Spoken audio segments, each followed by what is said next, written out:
Hello and welcome to Redmen Radio, episode number 70. No Paul again this week. This time it's a holiday, like he's not been away enough. But I am joined by Mr. Ste Hoare. I'm excited to be joined by Ste Hoare today for the 70th edition of Redmen Radio, the Liverpool podcast. We'll do what we normally do. We'll start off with a kick-off question. We'll do news and brief. We've got one big topic, which is all based around West Ham and how good a start to the season it's been. And then we'll have a little look at the title race this season. We'll discuss some of our Premier League rivals before we get into your questions. So, this question comes from Twitter. It's at Ian J. Kelly. I like this question, actually. Stay. Draft-style Premier League five-a-side team. Only one player per Premier League team allowed. Go. And before we do it, we're going to go ABBA, A-B-B-A, on the draft. So you're going to draft first. I'll then have two picks, so on and so forth. Yep, I'll start off then. I'll go for Eden Hazard, number one. Ooh, okay. Eden Hazard, number one. I'm going to take Mo Salah. And? No, I'm not. I'm going to change. Do you mind? Do we not? Kane and Firmino. Okay. Do I get two now? Yeah. I will take Riyad Mahrez. Interesting. And I will take David De Gea. Interesting. Okay. I'm going to then take... Interesting. This is difficult. I'm going to take Aubameyang. Yep. And I'm going to take... Oh, I've really not thought this through. We're taking Firmino there, you know. I'm going to take Benjamin Mendy. Okay. So I've got two left then, haven't I? Yeah. I'll have Mo Salah, please. That's fine. And then I will also take... See, I'm trying to go for technical players, as you can see. I've got Hazard, Mahrez, Salah. Give me Christian Eriksen. Nice choice. So I've got De Gea, Hazard, Mahrez, Salah, Eriksen. I haven't gone for defenders because I don't think you need them in five-a-side. I have just gone for the best goalie and then for four technical lads who can get about the pitch. See, my plan was to go for Ederson or Alisson, but I fucked that with the one Premier League thing. Yeah. So I'm gonna go... Oh, who am I going to go for my goalkeeper? What teams have you got left? Not many. I've taken Tottenham, I've taken Liverpool, I've taken Arsenal, and I've taken City. You've taken De Gea from Manchester United. I've kind of fucked myself here a little bit. So it's who do I think's the next best goalkeeper in the league? And controversially, I think I might take Kasper Schmeichel. Yeah, no, that makes sense. Big goalie, shot stopping, that's what you need. You don't Yeah. need distribution's like overrated in five-a-side, don't need it. Just need someone who'll stop everything. This is true, and De Gea is the one. So who's your final five? So De Gea in goal, and then Hazard, Mahrez, Salah, and Eriksen. And I've got Kane and Firmino. And Firmino, for me, was my choice of like, yeah, he's a striker, but you know what, in five-a-side, he's the perfect player. Yeah. Aubameyang, sound. Benjamin Mendy, listen, I've got a defender on there, but he's not really a defender. And I got Kasper Schmeichel. Two good sides. We'll definitely remember to just check this at the end of the year to see the points that everybody got in the Fantasy League. Absolutely. And then, you know, in like 51 weeks, we'll decide a winner. If anyone, like I say, wants to get in touch on the old Twitter, I'll get Ross to put a poll out later, which five-a-side team's better. Why? 51 weeks, it's all we've got to wait. Absolutely not. I'll forget in 51 minutes. I'll forget to ask Ross to put the poll out. So we'll get that polled out, and I'm pretty sure I'll win there, by the way. You reckon? Absolutely, yeah. Okay, fine. Confidence is high. I love you all, remember that though. So we're going to go into the news in brief. I'm indifferent. There you go. Steve's indifferent, he is. I love every single one of you. Kane and Firmino. Firmino, yeah. News in brief. Rumours of Karius being linked to Besiktas now. A week after Simon Mignolet was linked with Besiktas. Grujic now rumoured to go to CSKA Moscow after turning down Cardiff. Carabao Cup, interestingly. Let's talk a little bit about this one, Steve. The rule changes. So a few of the rule changes, if you don't know. Yellow cards will only count towards that competition now. No extra time, so games will go straight to penalties. The penalties are changing from ABBA to AB, which is just back to normal. Probably no one noticed. And VAR is going to be used in all Premier League grounds throughout the competition rather than just the semi-final or the final. Any of them interest you? I like the no extra time thing because I think that competition, I think managers are really hesitant to play players, and the last thing they want is thinking, Christ, if it goes to extra time, there's another 30 minutes when they're already rotating the squads anyway. So I think that makes sense. And listen, I remember being at Leicester last year and we were getting beat 2-0, and part of me's thinking, if we score 2 here, we've got to sit here for another half an hour and get home at 4 o'clock in the morning or something. So it isn't the end of the world if we lose. So I'm not too disheartened. I think that's a good plan actually, and I think everything they've done, they just want better players playing. So the no yellow cards is because the last thing you want is getting someone suspended in one of those games. No extra time might convince managers. Having said all that, I still don't think it'll change that particular thing. I still think managers will rotate, and I think they're right to. But the no extra time, I think, is a big one. That if anything's going to encourage you to play a few better players, then I think that's probably one of them. Yeah, I mean, we were talking in the office today, and I've said this on a show probably a year or so ago. I truly believe the only way that they can sort that competition out is to name a squad at the beginning of the competition. Let's say it's a 25-man squad, and you've got to use those guys, and it will force managers to either play the kids all the way through and trust the kids, which is better. Arsenal, Liverpool have got to the final and then fecked off all the lads who got them there, which I think is really unfair on them. Or they'll end up having to put first team players into that squad if they want to win the competition, and they'll play them. And I think that's the best way. I don't know what you think on that. No, it certainly makes sense. The one thing I would change of this competition would be that 2-legged semi-final. I think it just should go back to one leg at a neutral ground. And I know why they do it, because it's midweek and they're worried about selling the ground out. But there's too many fixtures at that time of year anyway. January, February, coming off the Christmas period. It's hindered Liverpool, I think, that competition. Yeah, 2 years ago. Yeah, a couple of times. Southampton we had, didn't we? And then even before that, we got to semi and got beat, didn't we? We lost the semi-final there. So it's obviously, and then we got to the final as well. It's kind of one of those where it just ruins your season, I think it can do. And that's another reason why managers aren't that bothered. But there is an argument to say that some managers do put their eggs into that basket. Jose Mourinho always likes to get that one under his belt, and his teams do tend to kick on. Liverpool sides haven't really kicked on after it. You think back to Kenny Dalglish when we last won it, and the Liverpool side kind of petered out. But Jose Mourinho does seem, in fairness to him, to be able to use that in the right way to propel his team forwards. Yeah, absolutely. But again, all these changes and the same teams will still win. City have won a couple of times. Like you mentioned, United won it not so long ago. The best teams and the best squads tend to win it anyway. It's like every cup competition. The cream always rises. You know what I mean? But I think if that competition wanted to change, I think that'd be the best way. Get rid of the 2 semi-finals, and there's an argument for saying, could you get weekend games in there? But then the season's long enough as it is. And we're already adapting to the fact that there's going to be a winter break and stuff like that. So I understand the point of it, and I get what they're trying to do. The yellow card one is quite interesting, because how many times have we seen someone with 4 yellow cards take a yellow on purpose to miss the midweek cup game to wipe out their suspension effectively? So that actually affects the Premier League, I think, more than obviously the EFL Cup, which is what you're saying. Basically, players are going to miss Premier League games rather than the EFL Cup games. So that's one, but that competition, I quite like the setup of it, other than that semi-final. I think it's a good competition all the way through it, up until that point where you get to, you win a quarter-final and then you've got 2 extra games and then a final in February. That's where it gets a bit much for me. I don't, but other than that, I think I can see what they're trying to do. I'm just not sure they're going to get the desired results from it. Okay. Another little piece of news. Obviously, the Spurs fixture scheduled for early September, or mid-September, sorry, has now been moved to Wembley because their stadium's not going to be right. Safety fears, so absolutely unbelievable. That's absolutely the right call. One that I find quite interesting is Ragnar Klavan. Liverpool could listen to offers for Ragnar Klavan. Where do you sit on that one? I don't really see the point, to be honest. Like, what you're going to get like a couple of million quid for selling him? Why not just keep him about? I mean, unless Klopp thinks Nat Phillips is overtaking him in the pecking order, that could be one reason. He's thought, well, I've got.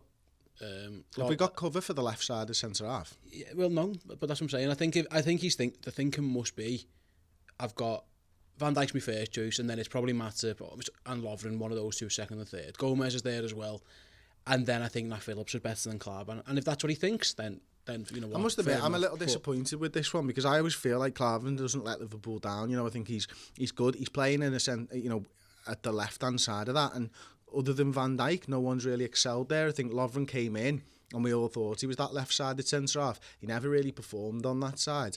Matip definitely hasn't. I don't think he's played there for us, certainly not for a consistent amount of games or a few games. Joe Gomez is definitely a right-sided centre-half. So it seems really strange. I'm kind of with you on that. It's like, what's the point? He's under contract. He'll go for free if he wants to get game time at the end of the year.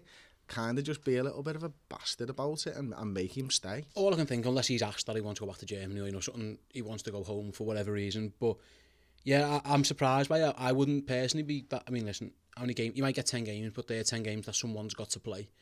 And I say, unless Phillips is much better than him in Klopp's mind, fair enough. Also, I suppose maybe Fabinho goes in a centre half if need be, perhaps. There was rumours that was going to happen at the weekend. And we saw that in the second half of the 3-0 friendly, didn't we, for a while? So maybe that. But yeah, unless it's literally because the lad really wants to leave, which you haven't really got any, you know, wind of. You know, well, the report did suggest that he wanted first team football, or he wanted more game time. Yeah, but then maybe. But then why did he sign for us in the first place? Because he was never getting that. He knew what he was. You know, he knew what he was coming here for. All I can think, I keep going back to, is that someone's had a conversation with you, gone, actually, Ragnar Nat's now ahead of you in the pecking order, and he's gone, right, well, I'm happy being fourth choice, I don't want to be fifth, sixth choice, so maybe it's that. Okay, final piece of news in brief before we get stuck into what a start to the season. It's around Mo Salah. I don't want to fuel the fires too much on this one. He appears to have been caught using his mobile phone whilst in a car behind the wheel. Listen, we've done the news video on it on Tuesday. If you want to hear some opinions on that, go and check that one out. But we are going to get into the section titled "What a Start to the Season." And Ste Hoare, it couldn't really have gotten any better for Liverpool at the weekend, could it? It was just the continuation of how good we are at home. You know, team, you can almost take for granted beating teams and battering teams because that's what Liverpool do now. And it's been so long. That's not normal. You know what I mean? It's like, how many years have we sat here on this show with different managers at different times where we've struggled to beat West Ham, or we've struggled to beat a Brighton, say last game of last season, or whatever, that type of team, and now we're just hitting up and snotting them. And the most encouraging thing for me was that Liverpool actually didn't get out of third gear, and I actually thought West Ham played quite well, and then they've got snotted 4-0, so we can go up a gear. And it wasn't like they were absolutely abject. This is the first game of the season as well. Yeah, so not everyone's 100%. They haven't had a full pre-season behind them, which I thought was a bit of a concern for a Klopp's team, and it might prove to be as well. But that's the most encouraging thing for me. We didn't go like the full way. You know what I mean? It wasn't like City at home in the Champions League. No, we didn't go deep. We didn't have to go deep. When we were absolutely just on fire, we were decent. And so there's more to come from us. I think West Ham are going to have a good season. They're going to finish probably around 10th. And I thought they played okay. They defended quite well. They tried to use the ball a little bit. They had a few issues in midfield, but I think that was more because of how good we were. That's the most encouraging thing for me, is that usually when you beat a team 4-0, you've got to be all guns blazing, everything's gone perfect for you. This wasn't that. And that like I say, that's the thing, is that we come alive in moments, and we're starting to have those moments regularly now. So that's the most encouraging thing for sure. This Liverpool side reminds me of when Real Madrid came to Anfield and they beat us 3-0 in the Champions League under Rodgers. And I remember sitting in Anfield, and I think I was in the paddock at the time, maybe the main stand. And the pace that they played at was really slow for large portions of the game, but we couldn't get near them, we couldn't get the ball off them, and then they decided to score, and it was just like bang, bang, bang, gone, goal. And that's what this Liverpool side can do. It can be kind of pedestrian. You think about that second goal, you know, it's right on the stroke of half time. I think I just turned around to you, we were obviously sat next to each other in the cop, and said they'll be a little bit happy that they've gone in 1-0. You know, it could have been 3-0 at that time. And that, you know, Pellegrini might be able to use that in his half-time team talk and get them coming out and think, like, we're not out of this game, we can get something in this game. Liverpool aren't quite at the races. But you get that second goal, and the lead up to that second goal, I thought we were playing for half-time, and probably West Ham did. And then all of a sudden, it's bang, bang, bang, goal, and you're like, wow, that's what this Liverpool side can do to you. Even when you're at Anfield, even when you've got, like, 2 banks of 4, we can just carve our way through teams. And one of the players, you know, that we talk about, and we should talk about at length, is Naby Keita. I mean, the lad was a proper difference maker in his first game for us. Yeah, he had a really, really strong debut, didn't he? When Oxlade-Chamberlain was ruled out for the season, I thought that he was one player who, at the end of last season, was bringing that drive from midfield. So when Coutinho went, I didn't think we had anyone who was willing to pick the ball up in midfield and drive at the box. That just didn't happen. Keita did. Yeah. Oxlade-Chamberlain did it for a while at the end of last season, and obviously with him being out for the latter half and pretty much all this season now, that was the one thing, was like, who's going to do that well, it's going to be him, isn't it? Because he showed for that second goal, wonderful pass from Trent, picks him out, and then he's off. And then there's about 15-20 yards of space, and he takes advantage of it. He knows what he needs to do. That is terrifying. The last thing anyone wants is someone running directly at them, because as a defender, you've got a choice to make, especially when there's options, and Liverpool will always have options. He'll always have his full-backs to find, he'll always have the front three there or thereabouts. So there's just too much. It's an overload, and that's how you create those overloads, was by someone carrying the ball. And like I say, Chamberlain put the shit up Man City doing it a couple of times, and it worked. Obviously, he had 2 very good games against those. And then Keita's done the same. I thought he was really, really good. And that was the most encouraging thing for me, was that I have watched quite a bit of him since I knew we were signing him in the Bundesliga. It's the deftness, because when you talk about him, everyone talks about drive, determination, power, strength, agility, all physical attributes, but it was the deftness of that touch to Robertson. It's like he's outside of the boot as well. He's delivered that with like a note on it to say, right, mate, you have to put this on the back post, because there's nothing else you can do with this pass, and I'm making sure you can't. You're not going to take a touch. You don't have to take a touch. It's going to be weighted perfectly, and all you've got to do is tap into that lad at the back. And he's drawn the 2 defenders to him as well. That's the other thing. He's waited to just the perfect point before he's released the ball. And as you say, Robertson doesn't have a choice, and Mo Salah makes it academic at the back stick as well. I must admit, we did the Stats and Tactics show. I won't talk about it too much now. And I got to look at Keita's game, and we looked at every single touch that he made and analysed his performance. And I came out of that absolutely buzzing again, because it's one thing to see a 90-second highlights of someone's day. It's much more important, I believe, to see every touch that they've made again, because then you can get an informed opinion about it. Warts and all, there's good, there was some bad. He lost the ball 2 or 3 times where he wasn't really under enough pressure. A couple of little back heels that didn't come off. But that's going to be his game, and the important stuff is what he does when he's got the ball at his feet and what he can do driving the team forward. And it was a real surprise for me to see him go out on that left wing as well, Ste. I didn't really expect him to. I don't think he was as good out there, to be fair to him, as he was centre midfield, but equally it's not a position he's used to. He's not done it in pre-season even. But really, that relationship that he's built up with Andrew Robertson and the movement off of and with Sadio Mane, those 3 guys look like they've been playing together for a year or so. Yeah, absolutely. And I agree. I think that was more just a case of saving legs a little bit, you know what I mean, and getting various players off the pitch. For me, get him off. It doesn't need to be on the pitch no more. He hasn't had much of a pre-season, and Keita has, so he should be fully fit so he can go 90, where maybe he doesn't want to risk playing any other players and stuff. I wouldn't be doing that much if I was Klopp. I think you're wasting them by sticking him out there unless it's an absolute necessity. Kind of like similar thing to Chamberlain, to be honest. Yeah. What I love about him, Chris, is that he's willing to take a risk, but he takes the risk in the right area. So if he gets to the edge of the area, he'll go for the killer pass, and 5 might not work, but the 6th will work. You know what I mean? And that's what I think is a key for him. I think I think sort of, was it Match of the Day, we're talking about his stats in the Bundesliga, where he played more through balls than anyone else. And I thought, I didn't know that. It was only when I watched Match of the Day 2 when I saw that. And it's something you don't think about. But then when you did it, and Liverpool played 5 through balls in that game, and at least 3 of them came off Naby Keita. So that is 100% right, and you could see that, and you could see that pre-season. You could see it where Daniel Sturridge was running onto these balls, and he does it once for Mo Salah, and Mo Salah ends up playing in Firmino, and it's Antonio that comes back and wins the ball off Firmino. But it was the run from Mane as well. He runs left to right to free up Firmino. Everything just seems to be a well-oiled machine at the moment, and Keita's just slot in there, and you're looking at it thinking, this is game week 1. You know what I mean? It might take him 8 to 12 weeks to get into this game, but he's done it in game week 1. How good is he going to be in 3 months' time? Yeah, there's more to come, and what he offers us the overload option, because our fullbacks inevitably are going to push up. They're happy to go. They know that they've got someone sitting, probably it was Wijnaldum the other day. They know they've got, an absolute tower at centre half who just stops everything.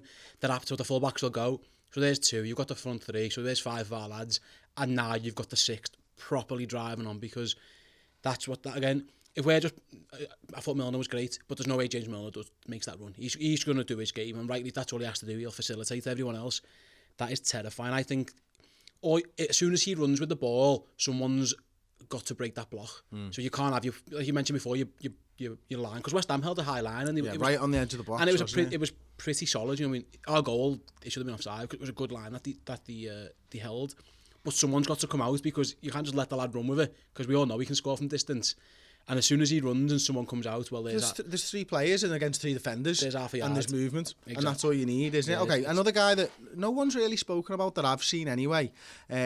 Joe Gomez, Steve, I think... Yeah, we were impressed with him in the ground, weren't we? I think so, yeah. I mean, everybody's wanted to see Joe Gomez at centre-half for a long time now, certainly alongside Virgil van Dijk. We got glimpses of it during pre-season. But Arnautovic is a guy who will have been rubbing his hands together before that game. You know, he's looking at Liverpool's defence and he's going, well, I'm not gonna sit on Van Dijk's shoulder. That's, you know, suicide. I'll go on to Joe Gomez and I'll see what I can get out of that right hand side. Sorry, of Liverpool's defence. You know, again, I've spoken about this before. I was a little bit worried about the inexperience of that right side. Trent, all right, he's not fully fit. Felipe Anderson gave him a bit of a tough game, but Arnautovic didn't get pretty much anything apart from that one over the top ball that he pulled down and Joe Gomez recovered. It was a really stellar performance from him. Yeah, and I've said before, haven't I? I think I've mentioned him. I've never really seen the hype. I can get why people like him because he's technically sound and you can see about him. He looks a bit like he switches off far too much. His concentration goes to bit, and we've seen that last season where he's back post. How many people back post and he's just left him. Steve Finland, I call that. Just switched off at the back post. A lot of our fullbacks have done that, and he was another one. And that worried me. And when everyone was clamouring for him to play centre half, I was like, I understand it because everyone wants to change because not everyone's convinced by Lovren and Matip, and rightly so that they've given reasons for that to be the case. I always thought, is this kid really who you want? Well, if he plays like that, then pick him every game. I thought he was outstanding actually. And the one criticism I've always had at fullback was that he never really wanted the ball. I always thought like he doesn't really want that. You pass it to him when you lay him on, and I don't think he really wanted it. You know what I mean? He's a defender. But he was comfortable with the ball, you know, he was driving on through midfield, he was playing nice passes. But more importantly than that, he just defended well. He was aggressive, which I've always wanted our other centre-half to be. It's why I think Klopp picks Lovren, because he's aggressive. Because Van Dijk's not aggressive. No. He's the most chilled-out Dutchman in the world. So do you remember that one I pointed out to you? And I mean, you'd seen it anyway because he was running towards us. But Arnautovic is sprinting back, and it always happens. And Virgil's just sort of jogging at a little dead slow pace. And he's like, I'll wait for you to catch up with me, and as soon as you get to me, I'm just gonna tackle you or block your run or whatever. Like, he's so cool under pressure. Like, he's very languid, and he very rarely has to turn the afterburners on. Van Dijk, and when he does, he's fine. He's absolutely world class. Is that something then? The Gomez, the Van Dijk partnership. Do you see the first sort of shoots of a good partnership there? Yeah, because there's nothing really. Again, teams will target Joe Gomez. He needs to be well aware of this because you're getting no change out of targeting Virgil van Dijk.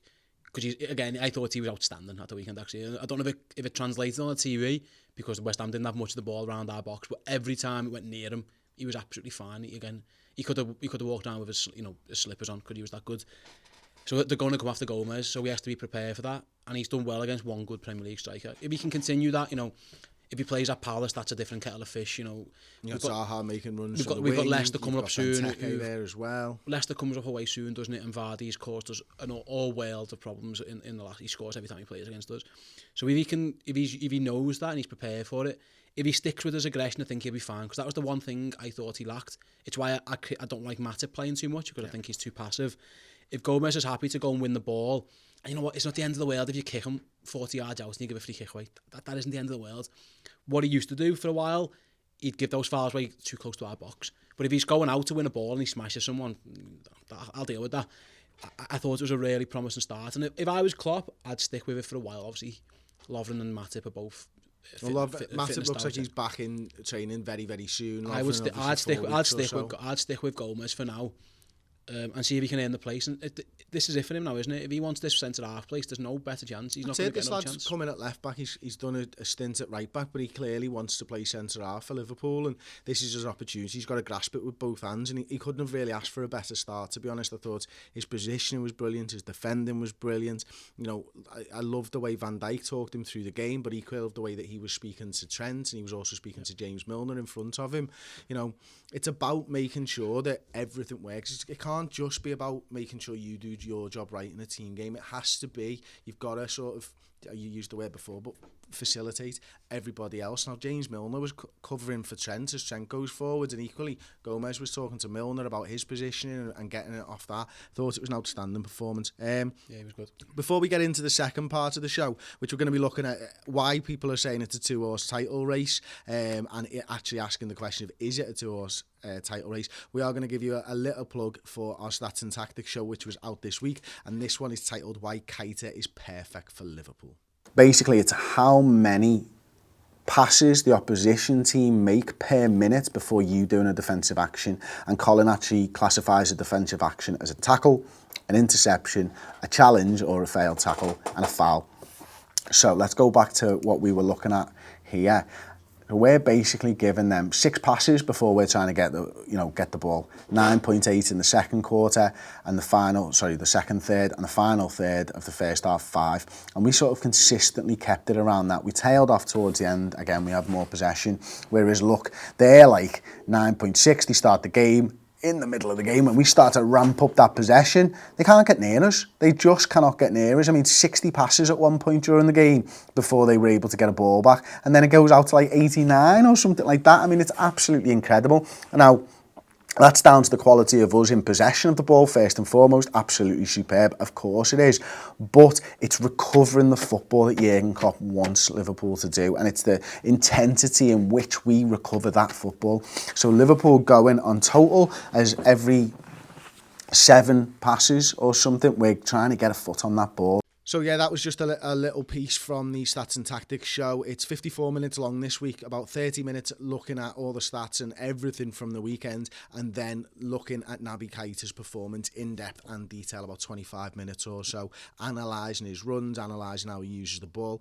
Feedback so far has been really good on the show, so please do, if you fancy it, go over there. We do this after every single Liverpool game. We analyse it in depth. It's £5 a month. First month is free, of course. If you don't like it, fuck it off. If you do like it, keep on giving us the money, because we'll keep on producing the content. Topic number 2. People are already talking about it being a 2-horse title race, Steve. Yep. It's a bit mad after one game. It's very mad after one game. Just to bring the dampeners down on the Liverpool fans. No, listen, we should be in that conversation after the summer we've had and what we've done. We that's what we want. We aspire to be this. I don't know how you can tell after one game, maybe. I've always thought, I thought City will win the league, and I still think City will win the league. If anyone's going to push them, I think it'll be us. That's what I've thought also. I'm exactly the same as you. And that's where I'm still at now. But listen, you can't just write anyone off at this stage, can you? Chelsea won 3-0, and they didn't even play very well. So if Sarri clicks and gets it going, they could be a good team. Why would you write Tottenham off? Don't tread over the entire agenda, Steve. No, but you know what I'm saying? There's tons and tons to go through. It was like, it's a bit bizarre, but what I would say is that I thought we were the second best team in the league last year when we've got everyone playing. The issue was we never had our That's team it. out. I think there's I believe, and I've said this so many times over the last couple of months, I believe Liverpool can win the league. Will we win the league? I think it's going to be difficult. But look, Manchester City, everybody knows about their strength and depth. We'll start with them. They're the incumbent champions first and foremost. They set the record for the most points in a Premier League season. They're pretty much the best Premier League side I've ever seen. Yeah. And they've got the most strength and depth. They've only added to it. They're another year into the Pep Guardiola evolution. Everybody says they can't win 100 points again. I think they'll be better than last season. Now, they might not win 100 points, but they beat Arsenal at a canter. And I know that Arsenal are in a world of change at the moment with losing Wenger and Unai Emery coming in and stuff like that. And, he's got to bed a few new signings, Steve, but Pep Guardiola showed a lot of balls in his side there. Sané sat on the bench, De Bruyne sat on the bench. They're not even arsed when Aguero misses that opportunity at 1-0 because they just know they're going to keep on rolling and keep scoring goals. Yeah, there's no sign that they're going to slow down. Like I say, they might not get 100 points again. I hope they don't, but you can see them getting 90, can't you? You'd be surprised if they weren't around that. So that's what Liverpool have to aspire to, and that's why every game's going to be massive for us now, because we have to just keep up with them. And I said, we had a season preview a while ago, didn't we? And I remember saying, we have to just get to March, April, and we're still close to them.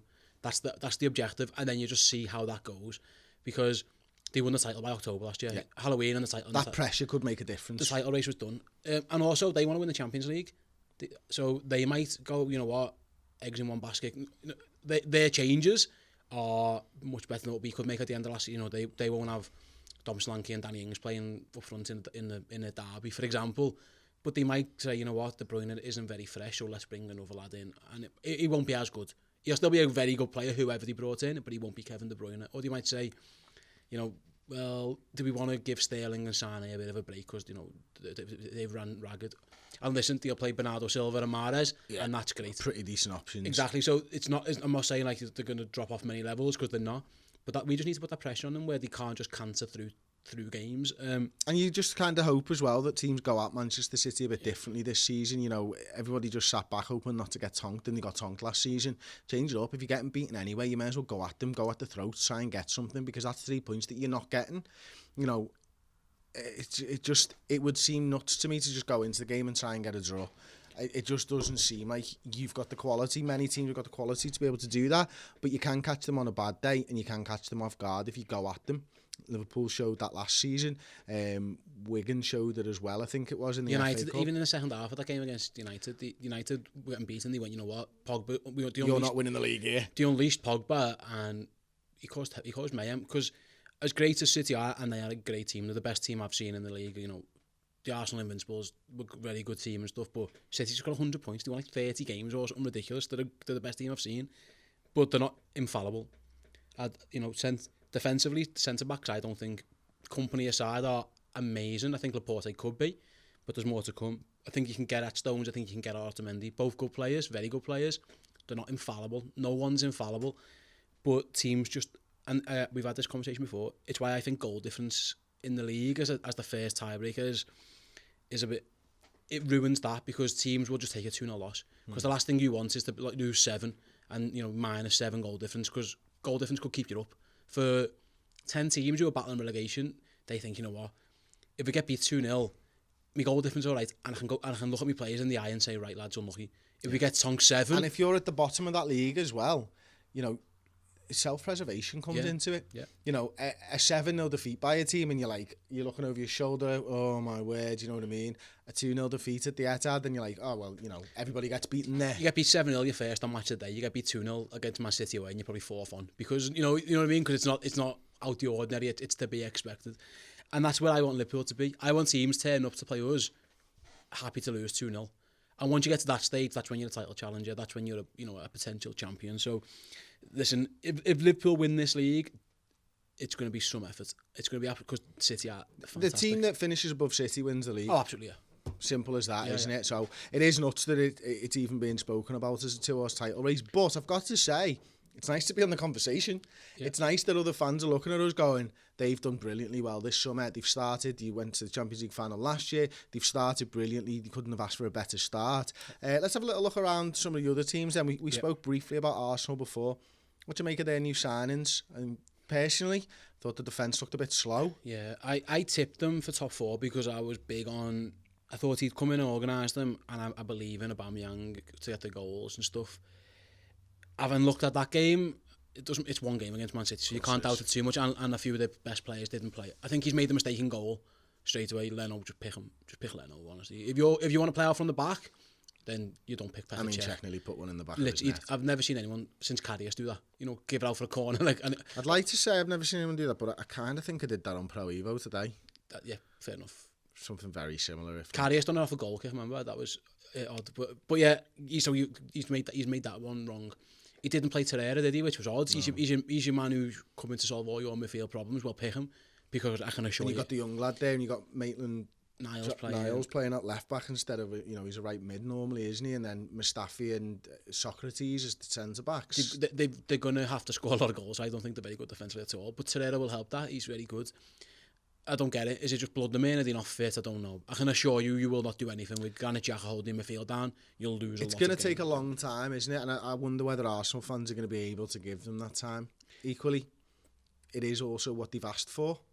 Yeah, for 3 years they've been talking about this, so you kind of have to give them time. The squad, when you drill into their squad, it's not that good. It's quite top heavy. I think Aubameyang's a star. I'm a big fan of Lacazette. He looked much better when Lacazette came on. Yeah, I think Taylor's a good player, but everyone else is they've got a Europa League squad because they're a Europa League side. So as good as Ozil is he like a star Champions League top player? On his day, yes. his day isn't often enough. Yeah, you're right. Is Aaron Ramsey that, all these, you just look through the list of players, Hector Bellerin, Petr Cech or whoever, they're like Europa League standard players now, and that's because Arsenal are the Europa League team. So I like Emery from what I see, just mainly from Seville. I mean, PSG was a different story and it didn't really work for him.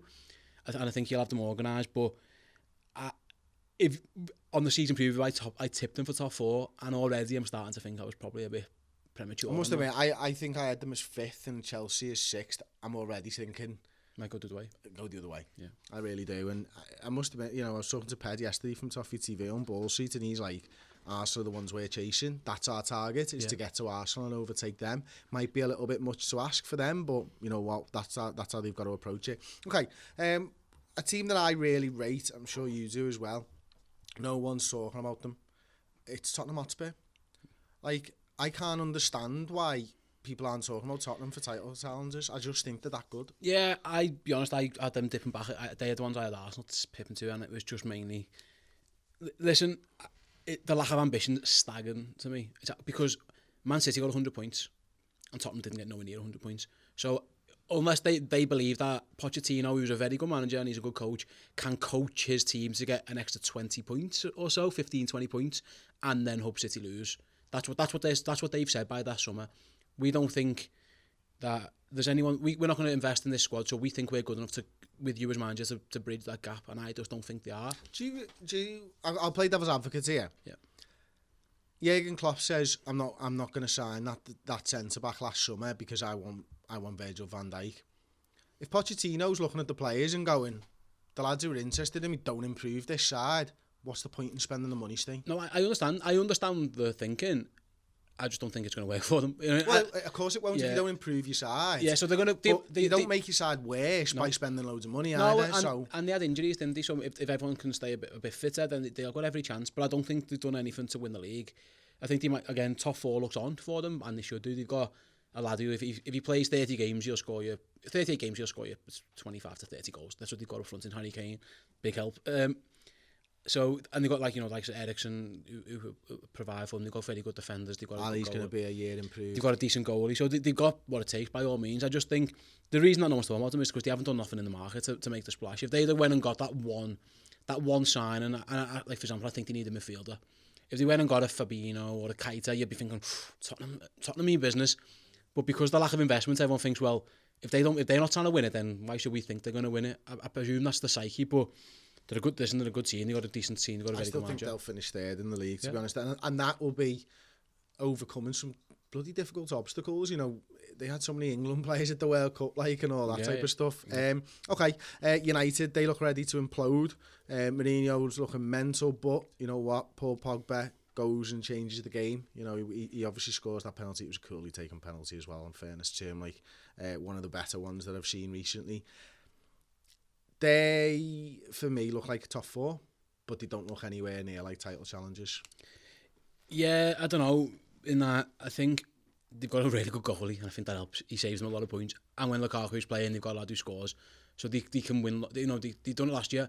They're actually not very good defensively, and yet they have more cleans. De Gea won the Golden Gloves because he's that good. And when you've got something like that, and then you've got Lukaku, who some call him a flat track bully. I think he's better than that. But listen, he bangs goals past crap teams, doesn't he? He does. He can score against good teams as well, but he puts bad teams to the sword. So the issue with Man United got is everyone just looks miserable. Yeah, they're looking like no one's enjoying it. The manager looks like he's annoyed. He's called himself the head coach because he didn't get the players he wanted. Brilliant. There's a disconnect, and I was watching the game and Jamie Carragher was commentating on Sky. And he made a really good point: is that they've got a disconnect between their transfer policy and the manager they've got. Yeah. Because their manager wants lads who are 28, 29, 30. Buy them. I'll win you stuff with. If you get me Toby Alderweireld, I will win you titles. I promise you. But don't worry about 5 years down the line because you'll get nothing back for them when we sell them, and there's not much commercial going on. Let's remember this. They picked the manager. That's what I'm saying. They picked him. So it's their own mistake. So for all the bluster of Mourinho's not being backed, it's equally just the board's fault. Absolutely. So that's what I'm saying about the disconnect. They've either got the wrong manager or the wrong board or the wrong, I don't know what's the word, policy or philosophy. They don't match what they're trying to do. So what they said was, we thought we might get Rafa Varane for 100 million. When he wasn't available, we thought, blah blah blah, and resale value and all that. Toby Alderweireld's getting on. But you've got Mourinho as your manager. He won't be here in 5 years' time. He just won't. So he's not worried about that, and he's not the manager you hired. You didn't hire someone to build your club for the next, sustainable for the next 10 years. Because you hired Jose Mourinho, who doesn't do that. Look at everywhere he's been, it falls apart after 3, 4, 5 years. What I would say is that they've got really good players. Yeah. They've got some really, really good players. Don't anyone writing them off because of the mood and stuff. The mood was pretty crap around Man United last year. They got 89 points, come second, and got to a cup final. They're a good team with good players. Yeah, I think it's always their quality that wins out more than anything else. And everyone talks about the defence. You just mentioned it there, Steve, about the crap defence and stuff. I disagree slightly in that. I think man for man, it's a poor defence. But when the whole team plays in Mourinho's style, you can cover for that, you know what I mean? And that ultimately makes a decent defence. Okay, and last one to talk about is Sarri at Chelsea then, I suppose. They come in, Jorginho gets a goal. Actually, another really cool penalty from the weekend. It's like a triple jump. He just jumped and the goalkeeper dived and basically went, as he went to the floor like he'd just been done, and you're like... He's a statue on toast there, mate. I just wonder now, if they get a penalty in the next game and he takes it, will the next goalie stand up? You know what I mean? Don't fall for it again. But then he's just knocking it past you, and then you go, I didn't die. I'd rather not fall for that, because that's embarrassing, because he literally just it looked like something out of a Monty Python sketch. He just kind of leaps in the air randomly. Robin does that, my daughter does that with a freaking... What do you call it? One of those horses on a fucking stick. You know what I mean? Down our living room, and that's what he's falling for a bloody penalty in the Premier League. Yeah, it's quite embarrassing for the lad in goal, to be honest. Poor Huddersfield goalie. So yeah, don't fall for that again. If you're the next goalie playing Chelsea, I think it's Arsenal he played the weekend. So Petr Cech, whoever he falls for it, or Leno, whoever, don't do that. They're going to be a difficult one this season to judge. They're so used to the upheaval, aren't they, the Chelsea players, that they're kind of used to it. But it does make you worry a little bit for Chelsea as being challenges, because you remember what happened with Conte, and they started the season pretty poorly, and then he just changed his formation. It just seemed to click, and then all of a sudden they were rocking and they were rolling. If any team can get through the maddest summer of all time and win a title, it's Chelsea, because they've done it plenty of times. They used to change it, like I say. The players are used to the different manager all the time. The fans are used to this change. The club is used to change. It's what they do. They evolve constantly, probably too much. So who knows? What I would say about them is they've got a very good defensive midfield. Kante and Jorginho will be good. But again, you look at their defence and you think, especially in central areas, Cahill, Luiz, Rudiger, Christensen, decent, but it's not infallible, is it? And again, time will tell on this goalie, because we don't know that much about him. And I think they're really going to struggle up front in terms of... Sarri wants a mobile striker, doesn't he? Dries Mertens played. He's got two pretty mobile strikers. He's got Morata and Giroud, hasn't he? Pretty much, unless he starts using Hazard. By the way, Giroud's a striker that I really rate. Yeah, he's a good player. But everybody else has got 30 goal a season strikers, and they don't. I think he's really good. I do, but I don't know if he's a Sarri striker. So someone's going to have to change something somewhere, aren't they? Again, it's just so hard to know what they're going to be. They didn't play well, but they won 3-0. So credit to them. You know what I mean? They, to me, look like ones who... I wouldn't be surprised if they come second, but I wouldn't be surprised if it absolutely fell to bits and come sixth. And the manager's already downplayed stuff, we're struggling, I need time. Fair play to him, he's downplaying it all. But again, it's the Premier League, from 7 downwards, there's sometimes a lack of quality. And if you can go on a pitch and you're sticking goal like Kante on there, and you stick Eden Hazard on there, Azpilicueta's a fantastic player. Just quality, you'll win more games than you lose. And that's why this league, I think everyone's going to do pretty well against those sides, especially at home. It's the top 6 playing each other. Exactly. I think Arsenal's record at home against crap teams is genuinely pretty good. And I think most sides will be in that category. We'll win a lot of games. And I think that divide between 6 and 7 will be as big as it was last year. So it's how you get on against each other. And I just don't know if Chelsea are that equipped yet to win those games, where last year... they beat us 1-0. They sneak one here and there. I just don't know if that's what they've got in them yet. Okay, we'll move on to some comments then. This one's from at Robbie the Red. If your life was amazing, what are you saying? My life's pretty good already. Amazing though. Could be better. I could have hair. You could have hair. Yeah, absolutely, and last more than 3 minutes. that's just a waste of time. If your life was amazing, Liverpool winning everything every year, you were getting more sex than you could handle, which is 4 minutes by all accounts with Ste Hoare. But then you found out you were connected to the Matrix. Would you want to be disconnected where Liverpool was shit and you'd not had sex in years, or would you stay in? So basically, Ste, what he's saying to you there is, here's everything you could win and here's your life as it is now, Ste. Liverpool are shit. But you've not had sex in years. I mean, I've got a 6-month-old daughter. I really hope that I've had sex, because otherwise I'm asking serious questions. I'd connect in. Absolutely. Stay connected. As my family about and my kids are about, then yeah, I'm staying in. Absolutely. I think that's the easiest question ever, to be honest with you. Yeah. It's not a problem. As long as I can also make sure that I forget. You know, I don't want to have the guilt of knowing. Yeah. That, you know, I've picked a computerised life over my own or whatever. So we'll move on then. Keith McKeown. Why do mini versions of Mars bars things taste so much better than the full-size one? Less guilt? You think that's why? Yeah. Okay. Maybe. I don't know. I don't think it comes down to guilt for me. Also, if you put the entire Mars bar in your mouth, you're probably getting a little bit more chocolate, aren't you, than just a bite of one bit, because you're getting the ends covered as well. So maybe it's that. But I'm with him. I do think I'm a fan of the miniatures, like, the celebrations and that kind of thing. But yeah, I like the variety of it. I don't think, like, if you were to put a Mars bar and a mini Mars bar next to each other, who does that? Who's actually had the Coke Pepsi challenge with a Mars bar and a mini Mars bar? So there's an enjoyment factor of just having a something. But then, you get a box of celebrations. Other chocolates are available, of course. You can just have the others, apart from obviously the Bounties, because they're always they're the dad sweets. Like, as a dad now, do you always have to eat the Bounties? They're left. I won't even. You don't even leave them? Oh yeah, I'm not eating Bounties. Oh, I'll eat them. The chocolate, like. No, absolutely. Obviously. Yeah, I'm absolutely not eating. You don't get a body like this from not eating the Bounties. I'm quite happy to say to me, Lucas, you love Bounties, and she's like, and there's me with the Galaxy Caramels. You won't like them, son. They're horrible. You have the Maltesers taste better in the non-round form, I think. Yeah, because again, more chocolate involved. I think that's why. Yeah, although I did give Lucas a Bounty last time, and he taught me that Daddy, why do these taste like sun cream? Like, first of all, stop eating sun cream.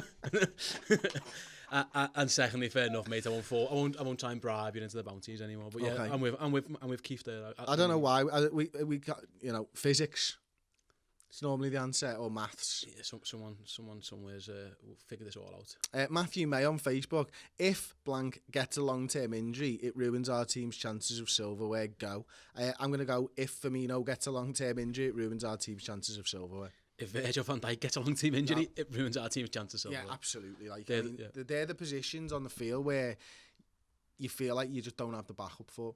Now, I think a few people will have gone for Mo Salah in that situation. You're probably not wrong on that. But I just feel with Shaqiri there, you can get through an injury with him. Obviously, the backup to that's not great. But I feel like, I agree with you. Virgil van Dijk, Roberto Firmino, Alisson. Yeah. Are probably the three positions that were my number one, number two. And the only reason I went Van Dijk over Firmino, they were me too, is I was thinking, well, if needs be, you just stick Salah up front for long term, so for 3 months. You play Shaqiri and Mane and whoever else on the wings and stuff, and then you get by. If Van Dijk goes down, I think we're knackered. I genuinely think we're absolutely knackered, because everyone else he's made us better. He's made everyone around him better, and teams now don't fancy him. We're in opposition teams. What about the carrier shout? Yeah, again, but the Alisson shout. Sorry. Yeah, no, I get your point, but then we nearly won something last year until he threw it in. But yeah, maybe that they're probably the top of the answers you would go for, wouldn't you? In that. But I just think if Van Dijk goes down, we're in big trouble. Like. Okay, Ronan Doyle. Question for Chris. There's actually two on here that are very similar. Apologies, Ste.